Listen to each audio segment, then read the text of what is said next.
그때 귀신 들려 눈멀고 벙어리 된 자들을 데리고 왔거늘 예수께서 고쳐주심에 그 벙어리가 말하며 보게 된지라.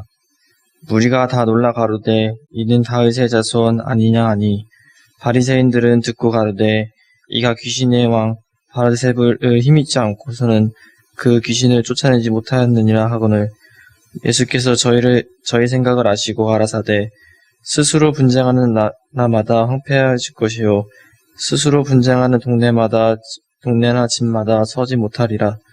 사단이 만일 사단을 쫓아내면 스스로 분쟁하는 것이니 그리하고야 저희 나라가 어떻게 서겠느냐. 또 내가 바알세불을 힘입어 귀신을 쫓아내면 너희 아들들은 누구를 힘입어 쫓아내느냐. 그러므로 저희가 너희 재판관이 되리라. 그러나 내가 하나님의 성령을 힘입어 귀신을 쫓아내는 것이면 하나님의 나라가 이미 너에게 임하였느니라. 사람이 먼저 강한 자를 결박하지 않고야 어떻게 그 강한 자의 집에 들어가 그 세간에 득탈하겠느냐. 결박한 후에야 그 집을 득탈하리라. 나와 함께 하는 자는 나를 반대하는 자요 나와 함께 모으지 아니하는 자는 해치는 자니라. 아멘. 마태복음 강해의 82번째 시간입니다. 오늘은 마태복음 12장 22절부터 30절의 말씀을 가지고 중간지대라는 제목으로 함께 나누기를 원합니다. 부제목은 이는 다윗의 자손이 아니냐입니다. 중간 아니면 중도 이런 단어들을 들으면 저는 한 몇 가지 떠올리는 일들이 있는데요. 첫 번째는 어떤 게 떨어지냐면 회색지대 내지는 회색 분자 이런 것이 생각이 납니다. 회색은 어떤 색하고 어떤 색이 섞인 거죠? 흰색과 검정색이 섞여서 회색이 되죠. 흰색도 아니고 검정색도 아닌 걸 우리는 회색이라고 부릅니다. 사람에게 이걸 적용하면 이 편도 아니고 저 편도 아니고 그런 사람을 회색 분자라고 부르고요. 이 단어는 결코 좋게 사용되지 않는 단어입니다. 또 중간, 중도 이렇게 생각해보면 생각나는 한 인물이 있는데 그 인물이 안철수라는 인물입니다. 서울대 의대에서 학사, 석사, 박사를 했고요. 또 다른 학교에서 젊은 나이에 의대 교수 생활도 하셨고요. 그 유명한 펜실베니아 대학 유펜에서 공학 석사와 와튼스쿨 경영학 석사까지 한 우리가 이른바 이야기할 수 있는 천재의 머리를 가지고 계신 분이죠. 의사에서 뭘로 바뀌었죠? 기업의 CEO로 바뀌어서 안랩을 만들어서 B3라는 바이러스 백신, 컴퓨터 바이러스 백신을 만들기도 한 분입니다. 집안이 전부 다 의사 집안이죠. 아버지도 의사, 아내도 의사. 이분은 국회의원이었고 또 대선 주자였고 얼마 전까지. 또 얼마 전에는 지방선거에 서울시장 후보로 나왔죠. 이분이 대선 때 주장했던 게 뭐냐면 극중주의라는 게 있습니다. 극중주의, 영어로는 radical centrism이라는데 중도를 극단으로 밀고 가는 것이 극중주의입니다. 이분이 그걸 이야기했죠. 그래서 많은 사람들이 못 알아듣기도 하고 그랬었죠. 이분의 주장은 이런 겁니다. 이념과 진영 논리를 벗어나 문제 해결의 정치를 추구하는 것. 좌파 우파 하지 말고 문제 해결하는 데 집중하자. 좋은 의미이죠. 이런 정치를 염두에 두고 또 이걸 공략해서 대통령에 당선된 사람이 프랑스의 25대 대통령 마크롱입니다. 그때 한참 극중주의의 붐이 일었죠. 하지만 안철수 씨가 주장했던 극중주의는 홍보를 제대로 못해서인지 아니면 그분의 삶이 그걸 따라가지 못해서인지 모르겠지만 한국 정치에서는 실패했습니다. 중간함을 생각하는 게 두 번째 거였고요. 마지막으로 제가 중간이나 중도 이런 걸 생각해 볼 때 생각나는 게 저희 할아버지께서 저희 조부께서 저에게 주셨던 조언입니다. 제가 12살 때 만으로 12살 때 아버지를 여의었으니까요. 아버지를 여인 어린 손자에게 제가 중고등학교 때 또 대학교 때까지 할아버지께서 말씀하시는 말씀 늘 이거였습니다. 시가 늘 중간쯤에 서라. 늘 중간쯤에 서라. 할아버지는 일제시대와 6.25 사병과 독재정권과 산업화, 그러니까 험난한 한국의 그 역사를 살아오셨던 분이셨고요. 그래서 그분의 삶의 지혜를 저에게 가르쳐 주신 것이 중간쯤에 서라라는 것이었습니다. 제가 대학교 1, 2학년 때 데모를, 그때 전부 다 데모를 할 때니까요. 87, 88년도에. 데모할 때도 할아버지는 저에게 중간쯤에 서라 이렇게 말씀하셨죠. 대부분의 부모님들은 데모하지 마라라고 말씀하시는데 할아버지는 저보고 중간쯤에 서라라고 말씀하셨습니다. 평생을 불합리하고 불공평에 도전하시면서 살아오셨고 그러니까 6.25 전쟁 때는 공산당한테도 고문도 받으셨고 그러셨습니다. 그 마음과 정의롭게 살아야 되겠다는 그 마음과 또 손주를 아끼시는 마음이 하나가 돼서 데모는 하되 중간쯤에 서서 해라 이렇게 말씀하셨죠. 저희 할아버지의 조언이나 아니면 안철수 씨의 정치 철학처럼 이 세상을 살아갈 때에는 이 중간지대라는 게 꼭 필요할지도 모릅니다. 저는 생태적으로 이게 중간지대하고 어울리지 않았는데요. 나이가 들어가면서 세월이 지나가면서 자꾸 중간지대가 맞구나라는 생각을 하게 됩니다. 오늘 말씀 이 중간지대에 대한 이야기인데요. 오늘 말씀의 결론을 보면 예수님은 뭐라고 말씀하시냐면 진리에는 중간지대가 없다 이렇게 말씀하고 계십니다. 오늘 본문 마태복음 12장 30절 보시겠습니다. 마태복음 12장 30절입니다.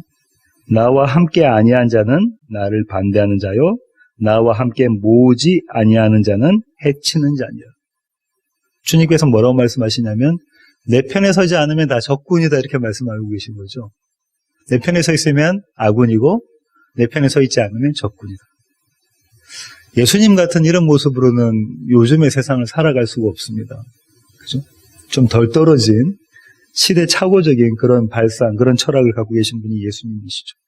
예수님은 이 세상을 살아가면서 삶의 지혜로 말씀하시는 것이 아니라 진리에 있어서는 회색지대, 중간지대, 극중주의라는 것은 없다라고 지금 말씀하고 계신 것입니다. 오늘 본문이 여러 성도님들에게 주목받는 이유는 오늘 보면 바로 다음에 어떤 구절이 있냐면요. 죄사함을 못 받는 죄에 대해서 이야기하고 있습니다. 용서받지 못하는 죄. 성령을 거슬리는 죄는 용서받지 못한다라고 예수님이 말씀을 하셨군요. 그럼 도대체 용서받지 못하는 죄가 뭘까? 또 어떤 분들은 어떻게 말씀하시냐면 자살하면 용서받지 못한다. 자살하면 지옥 간다. 이렇게 이야기하시기도 하시죠.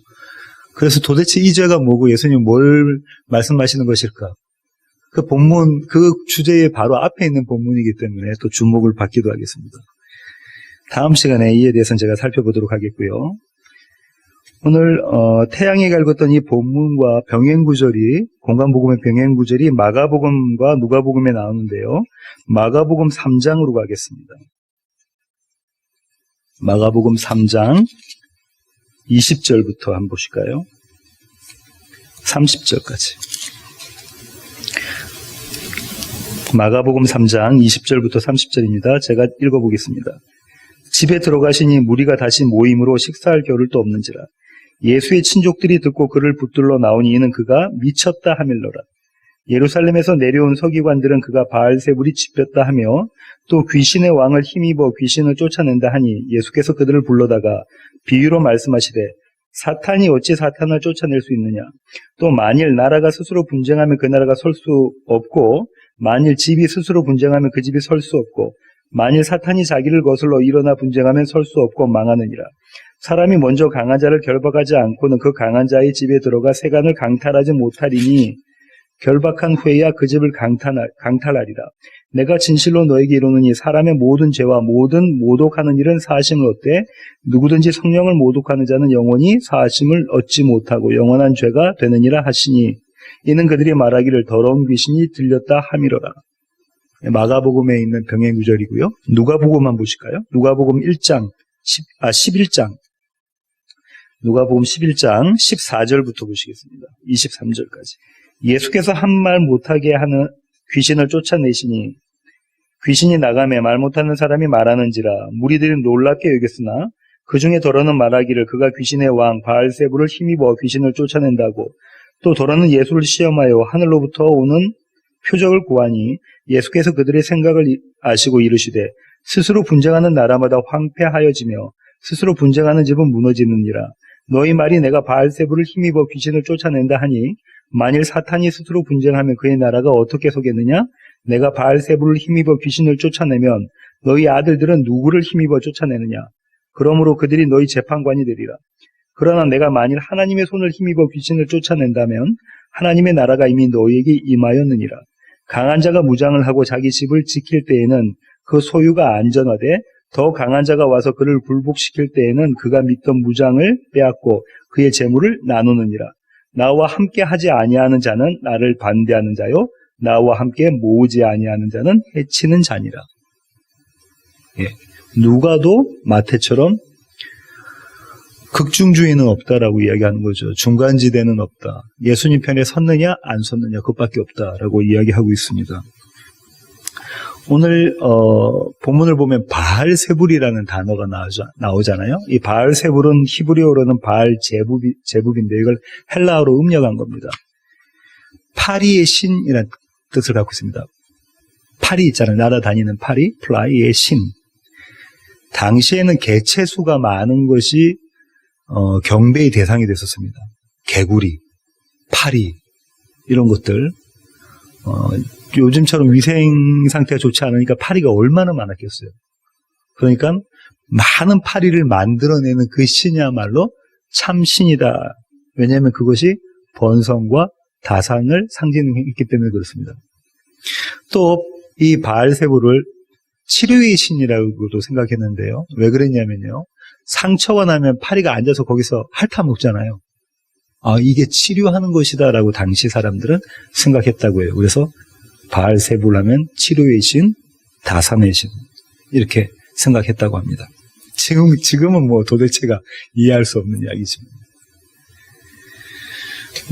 성경에도 그런 대목이 나오는데요. 열왕기상 한번 보실까요? 열왕기상 1장 1절부터 2절. 제가 잘못 읽었네. 열왕기하입니다. 죄송합니다. 열왕기하 1장 1절부터 2절. 찾으셨으면 제가 한번 읽어보겠습니다. 아합이 죽은 후에 모압이 이스라엘을 배반하였더라. 아하시아가 사마리아에 있는 그의 다락 난간에서 떨어져 병들매 사자를 보내며 그들에게 이르되 가서 에그론의 신 바알세불에게 이 병이 낫겠나 물어보라 하니라. 북이스라엘의 왕 아하시아가 난간에서 떨어졌죠. 그래서 병에 걸렸습니다. 그러자 이스라엘에도 많은 선지자가 있는데 엘리야 선지자도 있고 엘리사도 있고 이 선지자들이 있는데 어디로 그 신하들을 보냈다고요? 바알세불에게. 치료의 신, 당시에도 치료의 신으로 바알세불을 여겼다는 거죠. 이런 의미를 가지고 있습니다. 바알세불이라는 단어가요. 그런 염두를 가지고 오늘 본문을 한번 다시 보도록 하겠습니다. 마태복음 12장입니다. 오늘 본문의 사건은 어떻게 시작되냐면요. 그 배경이 이렇습니다. 22절 보실까요? 마태복음 12장 22절입니다. 그때에 귀신 들려 눈 멀고 말 못하는 사람을 데리고 왔거늘 예수께서 고쳐주심에 그 말 못하는 사람이 말하며 보게 된지라. 어떤 사람을 데리고 왔어요? 말 못하고 또 보지 못한 사람, 눈 멀고 말 못한 사람을 예수님께 데려왔죠. 그 병의 원인, 장애의 원인이 뭐라고 합니까? 귀신 들려서 그렇다라고 이야기를 하고 있죠. 귀신 들려서 그렇다. 이거는 생물학적으로, 의학적으로 귀신이 들려서 장애를 가졌다. 이 얘기가 아니겠죠. 그렇게 하면 지금 오늘날 장애를 가진 모든 사람은 귀신 들린 모습이 되잖아요. 이거는 영적인 상태를 이야기하는 건데요. 눈 멀고 말 못하는 영적인 상태를 이야기하고 있습니다. 그걸 주님께서 보여지는 현상을 가지고 그 안에 있는 진리를 말씀하고 계시는 것이죠.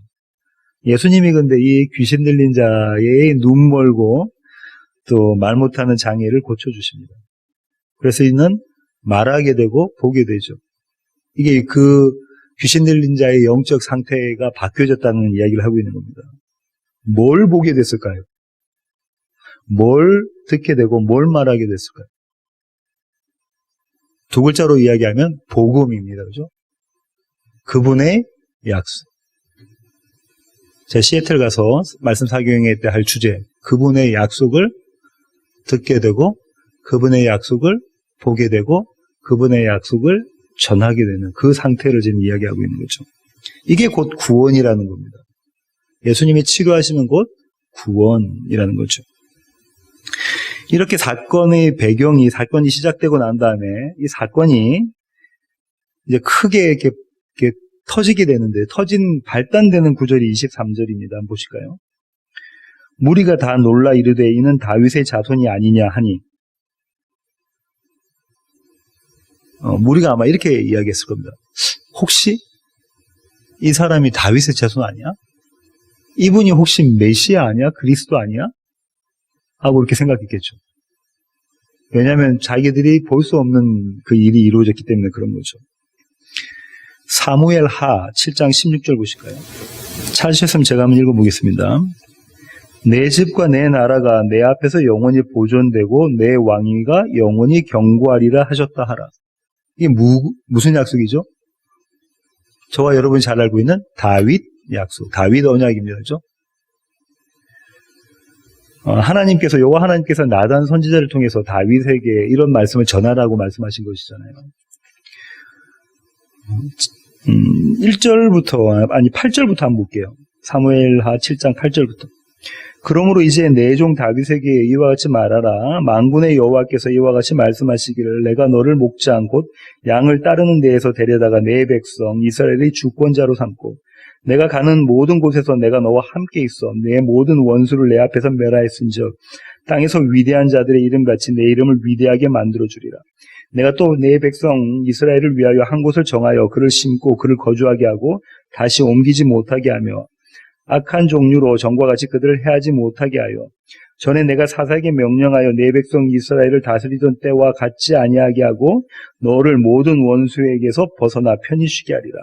여호와가 또 내게 이르노니 여호와가 너를 위하여 집을 짓고 내 소환이 차서 내 조상들과 함께 누울 때에 내가 내 몸에서 내 씨를 내 뒤에 세워 그의 나라를 견고하게 하리라. 그는 내 이름을 위하여 집을 건축할 것이요 나는 그의 나라 왕위를 영원히 견고하게 하리라. 나는 그에게 아버지가 되고 그는 내게 아들이 되리니 그가 만일 죄를 범하면 내가 사람의 매와 인생의 채찍으로 징계하려니와 내가 내 앞에서 물러나게 한 사울에게서 내 은총을 빼앗은 것처럼 그에게서 빼앗지는 아니하리라. 내 집과 내 나라가 내 앞에서 영원히 보존되고 내 왕위가 영원히 견고하리라 하셨다 하라. 나단이 이 모든 말씀들과 이 모든 계시대로 다윗에게 말하니라. 나단이 하나님 여호와의 말씀을 듣고 이스라엘의 두 번째 왕인 다윗에게 이야기를 하죠. 우리가 아까도 말씀드린 것처럼 이것이 다윗 언약입니다. 이 다윗 언약의 그 주요 내용이 뭡니까? 내가 네 집을 영원히 견고하게 지켜주겠다라는 거죠. 다른 말로는 생육, 번성, 충만, 땅을 정복해라죠. 노아의 언약으로 거슬러 가고 아브라함 언약, 노아의 언약, 그다음에 아담의 언약까지 거슬러 올라가는 이 언약입니다. 지금 뭐라고 이야기하고 있냐면 하나님께서 다윗에게 이렇게 말씀하고 계시죠. 내가 나의 집을 너에게 짓겠다라는 거죠. 네. 역사적으로 보면은 여기에 있는 아들은 누군가요? 이 씨는 누군가요? 솔로몬입니다. 그죠? 솔로몬이죠. 그런데 신학적으로는 누구를 이야기하는 걸까요? 예수 그리스도. 예수 그리스도가 짓는 집, 하나님의 집, 베델, 그걸 지금 이야기하고 있는 거죠. 그런데 이스라엘 백성들은, 예수님 당시 이스라엘 백성들은 여전히 민족적인 이스라엘의 부흥을 꿈꾸고 있었던 거죠. 그렇습니다. 여전히 민족적인 이스라엘의 부흥을 꿈꾸던 자들이 지금 이야기하고 있는 거예요. 이분이 다윗의 자손 아닌가? 다른 말로 뭐라고요? 이분이 왕으로 오시는, 다윗 왕의 후계로 오시는 그분 아닌가? 자기들이 생각했던 민족적인 메시아가 이분 아닌가? 이렇게 지금 궁금해하고 있는 그런 모습인 겁니다. 이들이 이렇게 생각했던 이유가 이사야가 이런 말씀을 전했기 때문인데요. 이사야 35장 5절부터 6절 보겠습니다. 찾으셨으면 제가 한번 읽어볼게요. 그때에 맹인의 눈이 밝을 것이며 못 듣는 사람의 귀가 열릴 것이며 그때에 젖는 자는 사슴같이 뛸 것이며 말 못하는 자의 혀는 노래하리니 이는 광야에서 물이 솟겠고 사막에서 시내가 흐를 것임이라. 이때 어떻게 된다고요? 모든 장애가 다 극복되리라 이야기하고 있죠. 자기의 손가락 끝에 구약 39권이 이야기하고 있는 그 인물이 바로 이분입니다라고 가리켰던 침례 요한이 실족하게 되죠. 실족하게 되면서 그의 제자들 예수님께 보냅니다. 그러면서 뭐라고 말하냐면 오실 그이가 당신이 맞습니까? 라고 물어볼 때 예수님이 이 구절 말씀을 인용하시죠. 내가 메시아다 이 말씀을 하고 계신 거죠. 그러니까 이 이스라엘 모든 사람들은 이 이사야서에 있는 말씀이 이미 익숙하고 있고 그 말씀을 소망하고 있고 그 말씀을 가지고 기대를 가지고 있다고요. 그러고 있는데 예수님께서 귀신 들린 자를 고쳐주시면서 눈이 열려지고 또 말을 하게 되고 이렇게 되니까 이분이 그분 아니야? 이분이 그분 아니야? 이제 하나님의 나라, 다윗의 나라가 다시 재건되는 거 아니야? 이렇게 생각하고 있는 거죠. 이런 상황에 있는데 잘 보십시오. 이들이 생각했던 이분이 그분 아니야? 라고 질문했던, 서로 그렇게 이야기를 했던 이 사람들의 마음 가운데 있는 하나님의 나라와 메시아는 어떤 모습이었습니까? 그들이 원하는 나라, 그들이 원하는 메시아. 그렇죠? 로마의 압제로부터 자기들을 구원해 줄 자. 지금은 열심히 일하고 열심히 농사짓고 열심히 물고기를 건져서 잡아서 얼마를 세금으로 많이 줘야 되잖아요. 그런 거 아니고 이제는 우리가 다스리고 우리가 군림하고 우리가 위에 서 있는 우리가 머리 된 그런 나라 되고 싶다는 거죠. 그런 메시아가 와야 된다는 거죠. 이런 모습은 오늘 또 많은 교회에서 또 성도들에게 보여지고요. 특별히 저와 여러분에게도 보여집니다. 나를 만족하게 해줄 그런 메시아, 그리스도, 그런 예수를 우리가 지금 원하고 있지 않습니까? 나를 만족해줄 예배를 원하고 있지 않습니까? 회개하라, 천국이 가까웠다라고 말씀 전하면 왜 목사님은 맨날 회개하라라고 말씀하시나요? 우리가 하고 있는 봉사와 헌신도 나를 만족하기 위해서 하지 않습니까? 아이들을 가리키는 것, 이른 아침에 오셔가지고 또 새벽기도 하는 것, 철야기도 하는 것, 심지어 선교지에 가서 선교하는 것조차도 나를 만족하기 위해서, 나를 채우기 위해서 하지는 않느냐는 거죠. 만약에 그러고 있다면 우리가 열심을 내고 있지만 그 모습은 이 유대 사람들처럼 자기가 원하는 메시아를 바라고 원하고 믿고 있는 모습인 거죠. 하여튼 여하튼 간에 당시 유대 사람들은 이분이 혹시 메시아가 아닐까 이렇게 궁금해하고 정말 그럴 수도 있어 하고 서로 고개를 끄덕끄덕 거리고 있을 때 그 모습을 보고 못 견뎌하는 그룹이 있었습니다. 그 그룹이 바리새인의 그룹이죠. 그들은 이렇게 이야기하죠. 그럴 리가 없다. 그렇지가 않다라고 이야기를 하면서 이렇게 말을 합니다. 24절 한번 보실까요? 바리새인들은 듣고 이르되 이가 귀신의 왕 바알세불을 힘입지 않고는 귀신을 쫓아내지 못하느니라 하거늘. 이 바리새인은 어떤 자들이냐면요. 14절 보세요. 바리새인들이 나가서 어떻게 하여 예수를 죽일까 의논하거늘. 예수님을 죽이려고 하는 마음을 갖고 있는 자들이죠.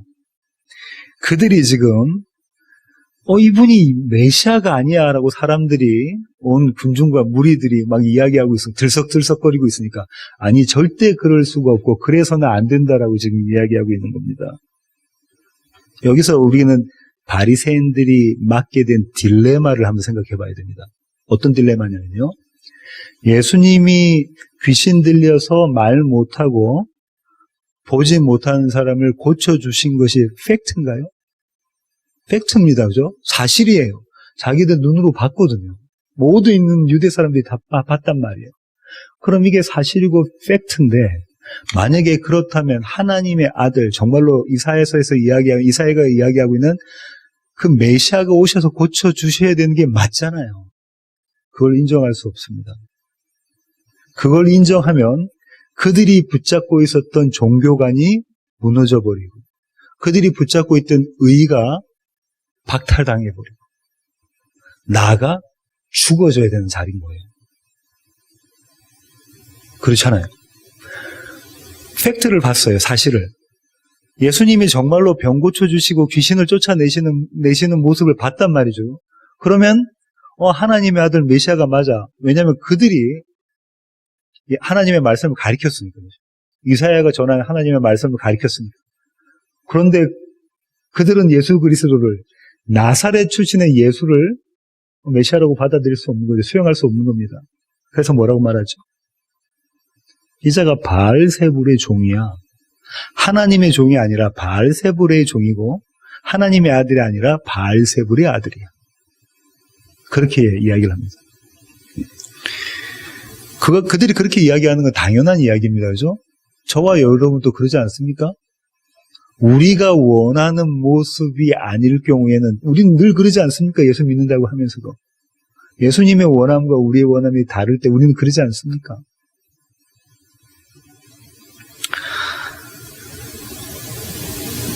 그들이 이렇게 한 건 대단히 상식적인 저와 여러분이 매일같이 보이는 그런 모습이죠. 여기에 대해서 예수님께서 세 가지를 들어서 반박을 하십니다. 세 가지 증거를 대시는데요. 첫 번째가 25절부터 26절입니다. 오늘 본문의 25절부터 26절입니다. 제가 한번 읽어보겠습니다. 예수께서 그들의 생각을 아시고 이르시되 스스로 분쟁하는 나라마다 황폐하여질 것이요 스스로 분쟁하는 동네나 집마다 서지 못하리라. 만일 사탄이 사탄을 쫓아내면 스스로 분쟁하는 것이니 그리하고야 어떻게 그의 나라가 서겠느냐. 만약에 내가 바알세불 사탄의 종이라면 사탄의 아들이라면 왜 내가 우리 편을 쫓아내겠느냐 이렇게 말씀하시는 거예요. 아주 논리적인 말씀이시죠. 거기에 바리새인들이 대답을 못하죠. 두 번째 증거를 대십니다. 그 다음 27절부터 한번 28절 한번 보실까요? 또 내가 바알세불을 힘입어 귀신을 쫓아내면 너희의 아들들은 누구를 힘입어 쫓아내느냐. 그러므로 그들이 너희의 재판관이 되리라.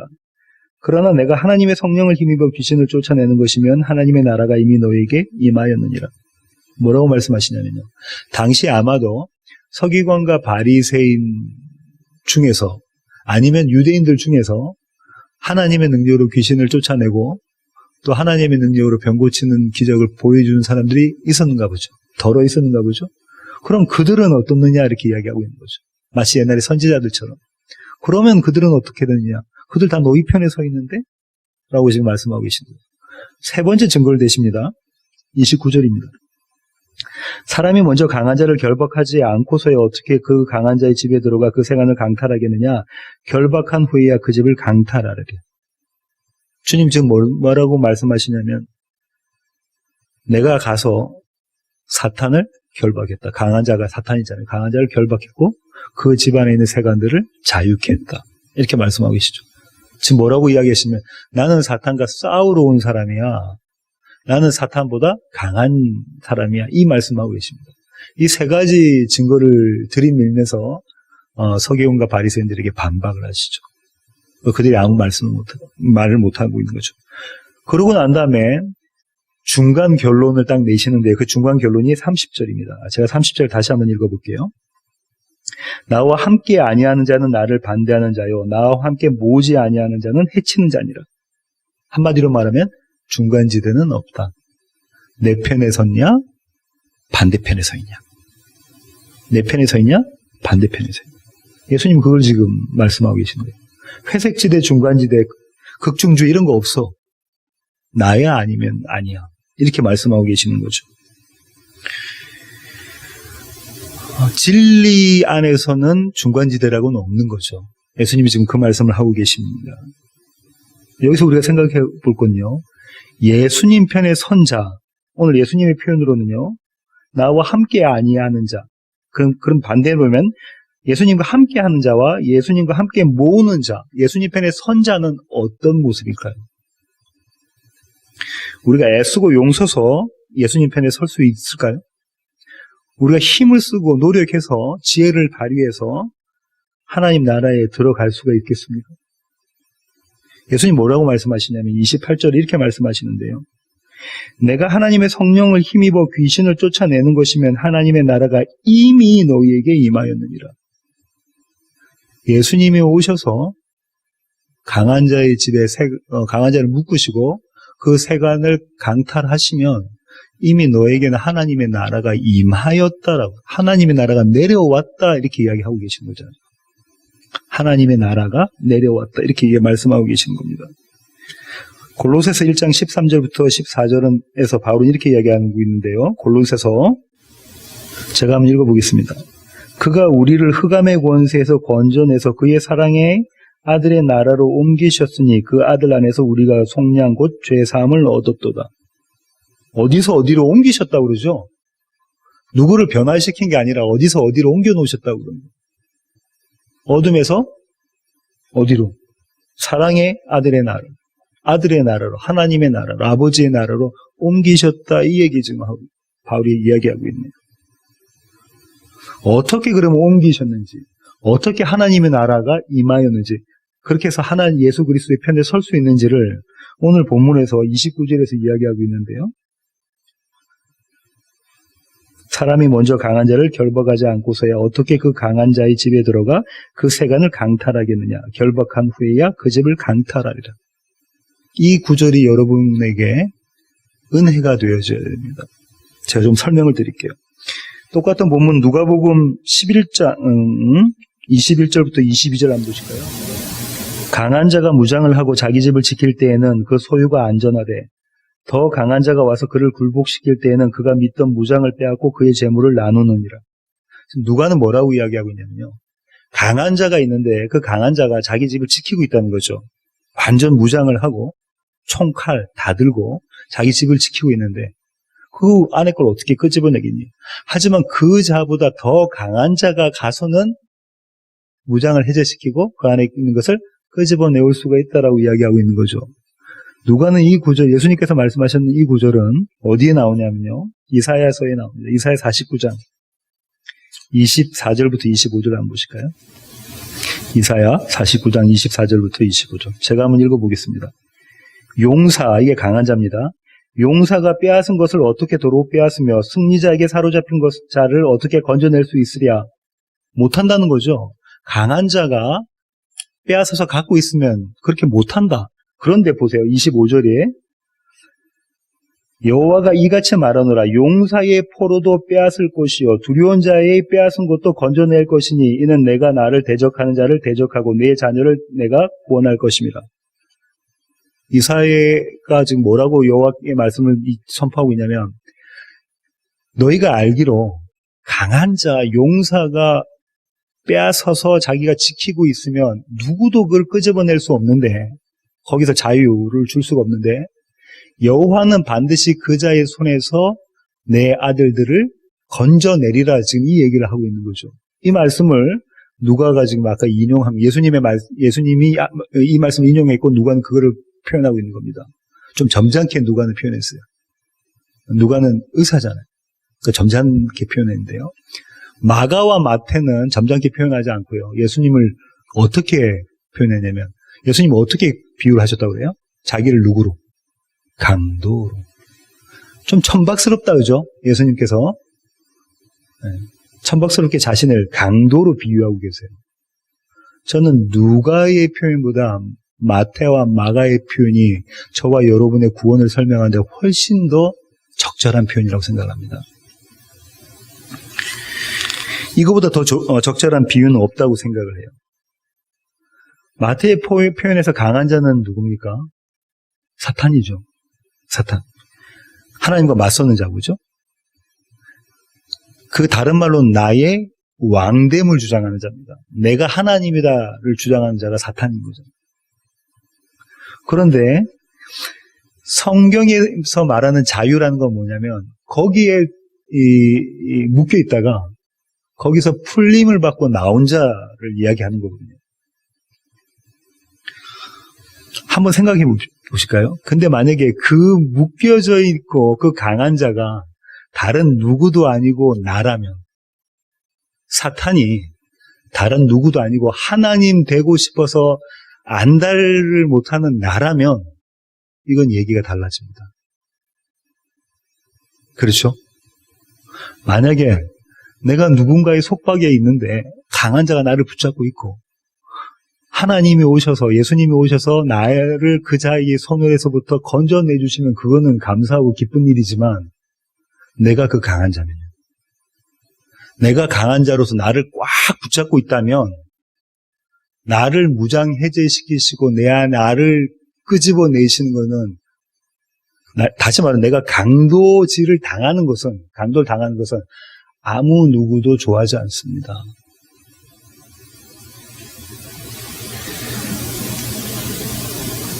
태양이 강도 당하고 싶니? 여기서 강도를 당하고 싶은 사람은 아무도 없다니까요. 힘써서 용서서 강도질 당하고 싶으세요? 우리 모두는 힘써서 용서서 강도질을 피하려고 합니다. 그죠? 우리 모두는 힘써서 용서서 나의 하나님됨을 지키려고 한다고요. 그렇지 않습니까? 그 강도질을 피하려고 하죠. 하나님, 나의 하나님됨을 하나님이 빨리 오셔서 강도질을 하셔서 나를 쳐 죽이시고 주님이 나의 주인 되어주세요라고 그거를 갈망하고 바라고 기대하고 소망하지 않는단 말입니다. 목사님은 안 그러고요. 저는 믿음이 좋고요. 저는 모태신앙이고요. 어릴 적부터 믿음 안에 자라와서 저는 그걸 바라고 있는데요.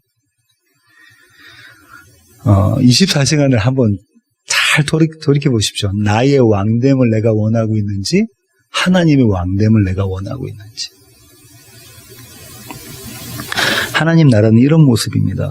저와 여러분이 강도 되시는 예수님 때문에 강도질을 당하는 자의 모습인 거예요. 구원이 이런 거라니까요.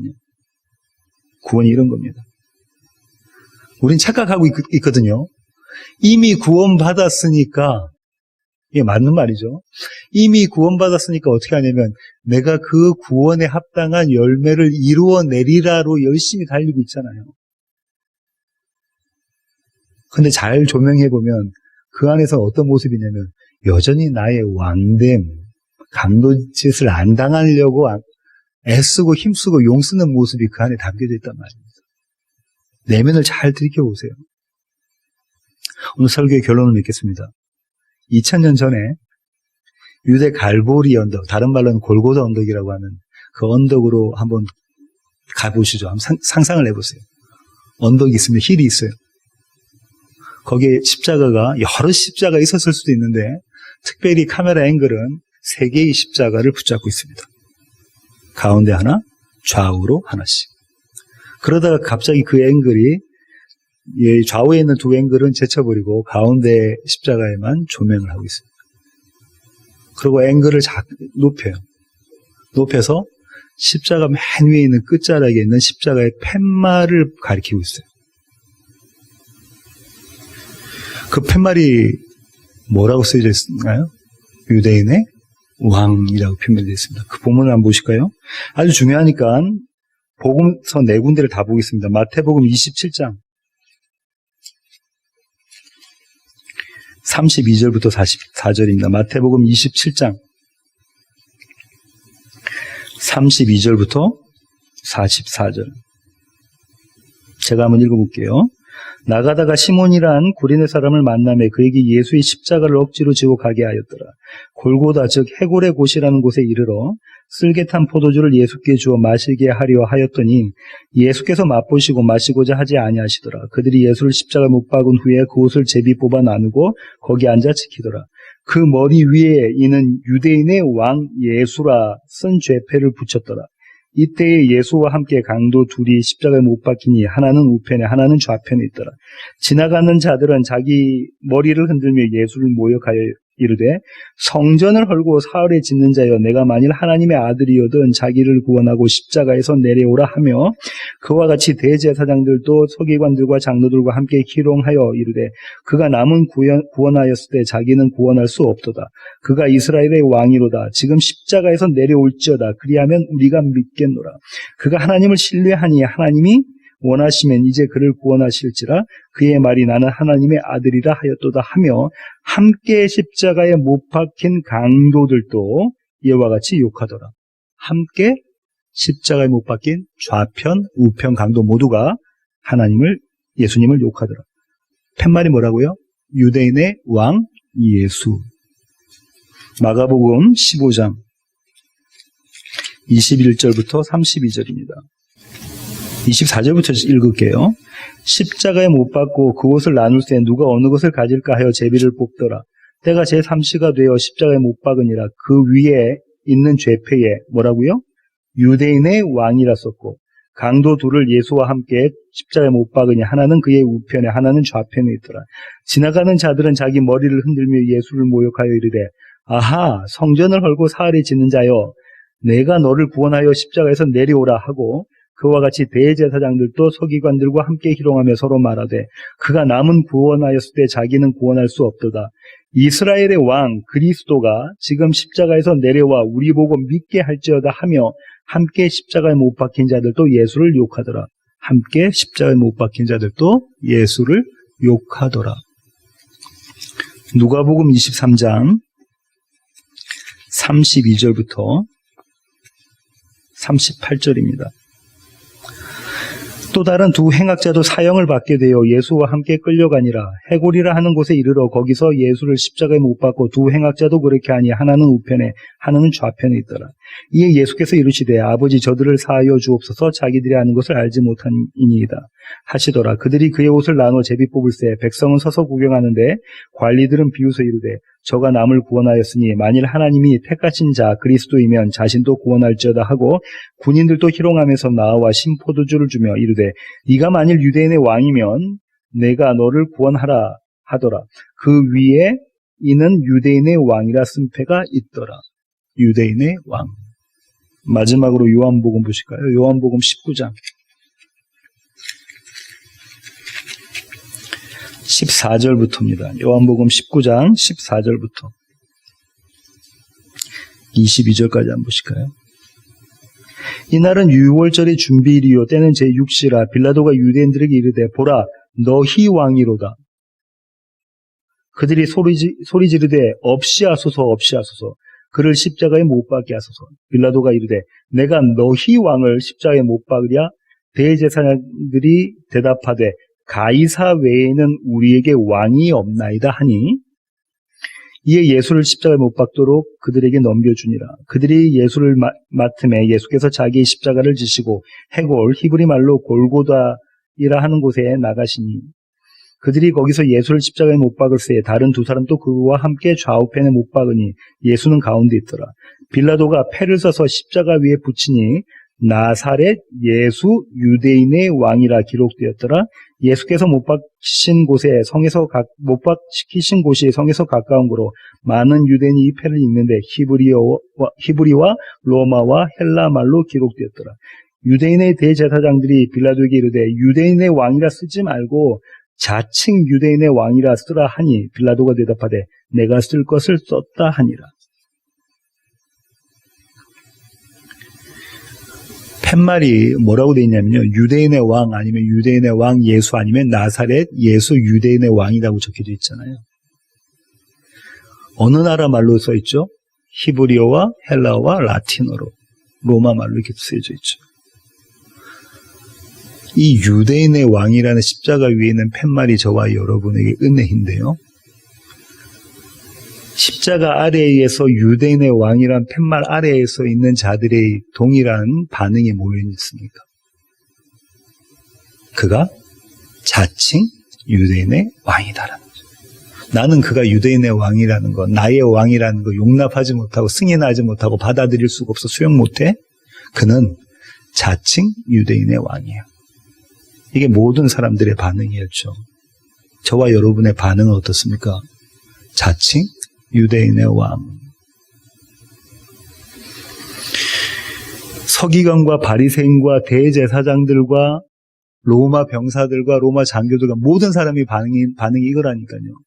네가 왕이면, 네가 하나님의 아들이면, 네가 정말 메시아와 그리스도라면 내려와. 자칭 유대인의 왕.